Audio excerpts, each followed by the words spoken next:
মা ইলিশ রক্ষায় এবার সরাসরি যুদ্ধ জাহাজ নিয়ে অভিযানে নামল বাংলাদেশ নৌবাহিনী। শনিবার দুপুরে পিরোজপুরের কাউখালী উপজেলার সন্ধ্যা নদীতে বা নৌজা কুশিয়ারা যুদ্ধ জাহাজ থেকে অভিযান চালানো হয়। অভিযানের নেতৃত্বে ছিলেন লেফটেন্যান্ট কমান্ডার SM জাহিদুল ইসলাম।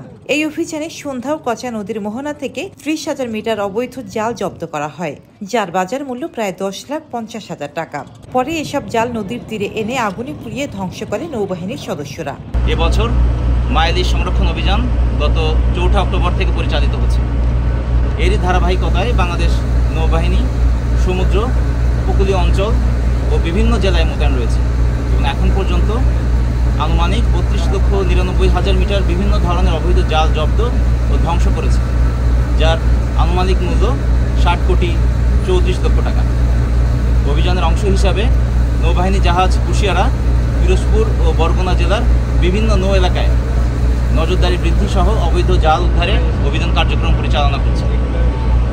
এছাড়া মা ইলিশ রক্ষার গৃহীত কর্মসূচির মধ্যে স্থানীয় জনসাধারণ, বিশেষ করে জেলেদের মাঝে সচেতনতা বৃদ্ধির লক্ষ্যে আমরা কাজ করে যাচ্ছি।